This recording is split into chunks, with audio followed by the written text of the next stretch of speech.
हिमालय की बर्फीली गोद में छुपा है एक ऐसा पर्वत जिसे आज तक कोई जीत नहीं पाया। एक ऐसा स्थान जहां वक्त अपनी रफ्तार बदल देता है, जहां इंसान का दिल अजीब सी कंपन महसूस करता है और कहा जाता है कि यहीं से एक रास्ता सीधे स्वर्ग की ओर जाता है। ये है माउंट कैलाश, हिमालय का सबसे रहस्यमय स्थान। हिंदू धर्म में भगवान शिव का अनंत धाम, बौद्ध और जैन धर्म में भी पवित्र तीर्थ और आधुनिक विज्ञान के लिए अब तक का सबसे अनसुलझा रहस्य। कहा जाता है ये धरती का एक्सेस पॉइंट है जहां से पॉजिटिव एनर्जी पूरे ब्रह्मांड में फैलती है। लेकिन सवाल ये है, अगर ये सिर्फ एक साधारण पहाड़ है तो आखिर क्यों इसे चढ़ना मुमकिन नहीं हुआ? इतिहास गवाह है, एक ऐसा इंसान जिसने दुनिया के सबसे बहादुर पर्वतारोही, जिन्होंने दुनिया की 14 सबसे ऊंची चोटियों को फतह किया, लेकिन जब बात कैलाश की आई उसने साफ मना कर दिया। आखिर क्यों? साल 2001 में चीन सरकार ने यहां कुछ ऐसा देखा कि तुरंत कैलाश पर चढ़ाई पर पाबंदी लगा दी। आखिर इस जगह में ऐसा क्या है? क्या यह सच है कि इतिहास में केवल एक ही इंसान इस पर्वत की चोटी तक पहुंचा था? और अगर हां, तो उसके साथ आगे क्या हुआ? और सबसे चौंकाने वाली बात, इस पर्वत पर उम्र, नाखून और बाल बाकी जगहों की तुलना में दोगुनी रफ्तार से क्यों बढ़ते हैं? क्यों यहां कंपास और जीपीएस अचानक काम करना बंद कर देते हैं? और क्यों इंसान को लगता है जैसे वो किसी और आयाम को छू रहा हो? कहा जाता है कैलाश पर्वत के नीचे छुपा है एक प्राचीन शहर शंभाला। नासा ने भी यहां कुछ ऐसा देखा जिसने उनके वैज्ञानिकों के होश उड़ा दिए। यहां तक कि जब चीन ने कैलाश पर्वत के ऊपर हेलीकॉप्टर उड़ाने की कोशिश की तो उसके साथ ऐसा हादसा हुआ जिसने सबको डरा दिया। तो आखिर माउंट कैलाश है क्या? सिर्फ एक साधारण पहाड़ या फिर ब्रह्मांड का सबसे बड़ा रहस्य? दोस्तों, आज हम परत दर परत खोलेंगे कैलाश पर्वत के वो रहस्य जिन्हें सुनकर आपके रोंगटे खड़े हो जाएंगे। तो चलिए शुरुआत करते हैं इस रहस्यमयी यात्रा की।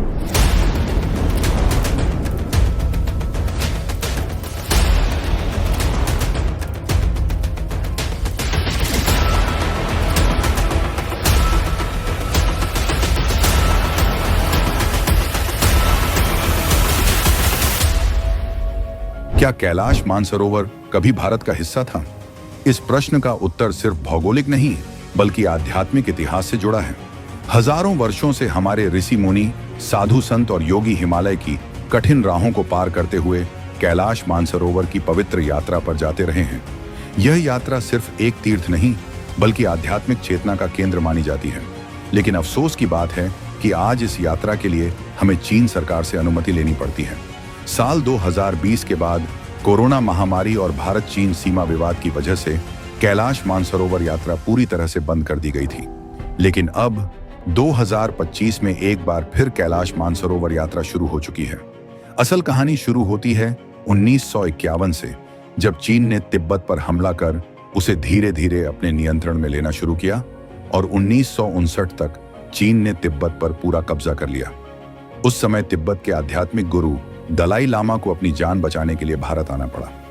भारत ने उन्हें शरण दी और तब से वे हिमाचल प्रदेश के धर्मशाला में रह रहे हैं। अगर उस समय भारत सरकार ने तिब्बत का खुलकर साथ दिया होता तो शायद आज हालात कुछ और होते, लेकिन ऐसा नहीं हुआ। और नतीजा यह हुआ कि 1962 में चीन ने हमारी उत्तरी सीमा पर हमला कर दिया और 72,000 वर्ग मील भूमि पर कब्जा कर लिया, जिसे आज हम अक्साई चिन कहते हैं। इस युद्ध के बाद पूरा देश सदमे में था। उस समय देहरादून के सांसद महावीर त्यागी ने संसद में एक ऐतिहासिक सवाल पूछा, आपके सामने चीन ने हमारी 72,000 वर्ग मील जमीन हड़प ली, आप उसे वापस कब दिला रहे हैं? नेहरू का जवाब आज भी चर्चा में रहता है, जो जमीन चली गई वो चली गई, वैसे भी वहां घास का एक तिनका तक नहीं उगता। इस पर महावीर त्यागी ने अपना गंजा सिर दिखाते हुए कहा, यहां भी कुछ नहीं उगता तो क्या मैं इसे भी काट दूं? यह सुनकर नेहरू के पास कोई उत्तर नहीं बचा और वे चुपचाप वहां से चले गए। उस समय बहुत से लोगों का मानना था कि भारत को कम से कम कैलाश मानसरोवर और उसके आसपास के क्षेत्र को वापस लेने की कोशिश जरूर करनी चाहिए थी। लेकिन दुर्भाग्यवश सरदार वल्लभ भाई पटेल का 1950 में ही निधन हो गया था और नेहरू को चुनौती देने वाला ऐसा कोई नहीं बचा।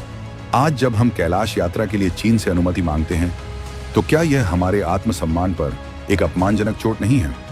दोस्तों, इस बारे में अपने विचार कमेंट में जरूर लिखें।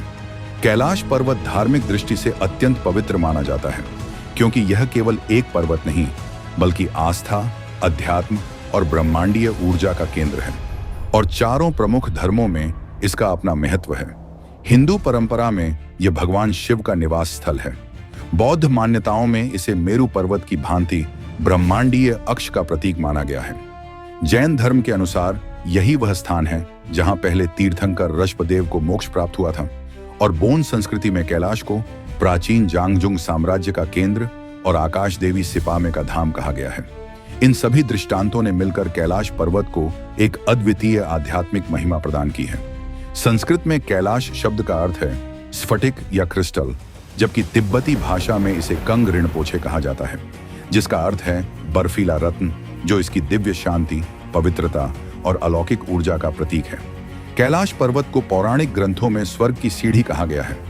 ऐसा माना जाता है कि रावण ने अपने अहंकार और शक्ति के प्रभाव में स्वर्ग तक पहुंचने के लिए इसी दिव्य पर्वत पर एक सीढ़ी बनाने की कोशिश की थी, लेकिन भगवान शिव के तेज और उनकी दिव्य शक्ति के आगे रावण का अभिमान भी झुक गया और तभी से कैलाश पर्वत देवताओं और योगियों का अनंत निवास स्थान माना जाने लगा।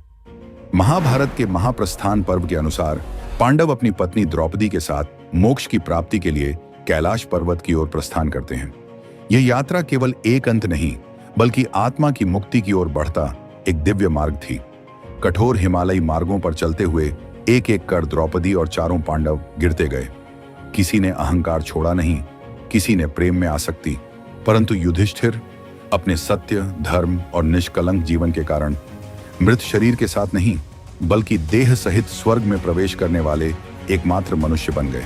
और यही कथा कैलाश पर्वत की उस आध्यात्मिक शक्ति को दर्शाती है जहां से मोक्ष का द्वार खुलता है। वीडियो में आगे बढ़ने से पहले मैं आपसे एक छोटी सी रिक्वेस्ट करना चाहता हूं। अगर आपको ये वीडियो पसंद आए तो इसे लाइक करें और चैनल को सब्सक्राइब करना न भूलें। आपका यह छोटा कदम हमारे लिए बहुत बड़ी मदद है। अब चलिए एक ऐसे रहस्य की ओर बढ़ते हैं जो न केवल पृथ्वी बल्कि पूरे ब्रह्मांड को छूता है। प्राचीन ग्रंथों के अनुसार कैलाश पर्वत कोई सामान्य पर्वत नहीं है। यह ब्रह्मांड की धुरी है, एक ऐसा दिव्य स्थल जहां से सृष्टि की ऊर्जा प्रवाहित होती है और जिसके कारण पूरी दुनिया संतुलन में बनी रहती है।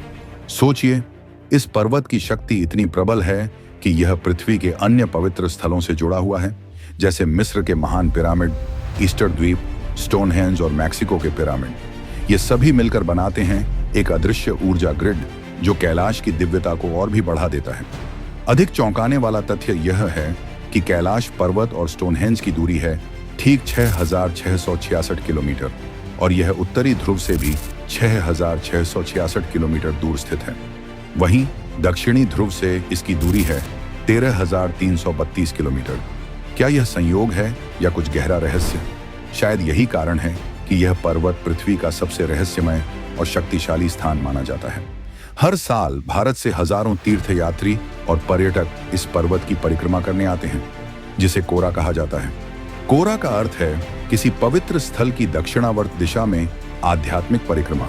और यह सिर्फ यात्रा नहीं है, यह एक आध्यात्मिक अनुभव है जो आपकी आत्मा को गहराई तक झकझोर देता है।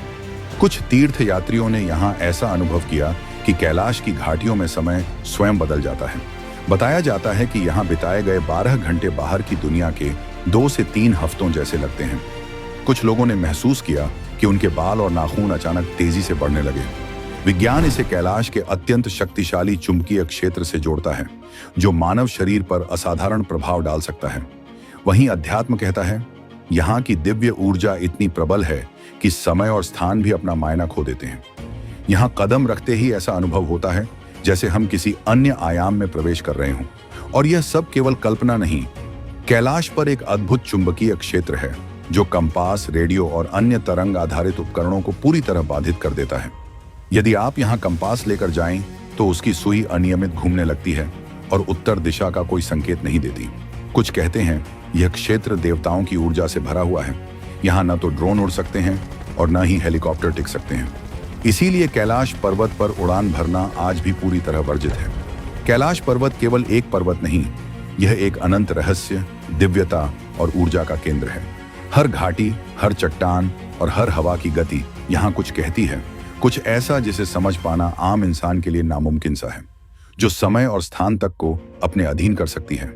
क्यों रावण जैसे महाशक्तिशाली असुर भी कैलाश की सीढ़ियां बना पाने में असफल रहे, और क्यों भगवान शिव ने स्वयं हस्तक्षेप किया ताकि यह पर्वत केवल दिव्यता और ऊर्जा का केंद्र बना रहे। इन रहस्यों के पीछे छिपी है वह अद्भुत कथा जो आपको महाभारत से लेकर रावण तक ले जाएगी और बताएगी कैसे कैलाश पर्वत का जन्म हुआ और क्यों इसे कहा जाता है महादेव का धाम। इसका जवाब और भी अद्भुत अनुभव आप देखेंगे हमारे अगले भाग पार्ट 2 में, जो आपको सोचने पर मजबूर कर देगा। कैसे भगवान शिव ने रावण की योजनाओं को रोका, सृष्टि के नियम स्थापित किए और क्यों कैलाश आज भी विश्व के सबसे रहस्यमय स्थानों में से एक है। दोस्तों, अगले वीडियो के लिए लाइक और सब्सक्राइब करें, क्योंकि पार्ट 2 में खुलेंगे कैलाश के छिपे हुए अद्भुत और रहस्यमय राज जो आपके मन को हिला देंगे और आपकी सोच को बदल देंगे।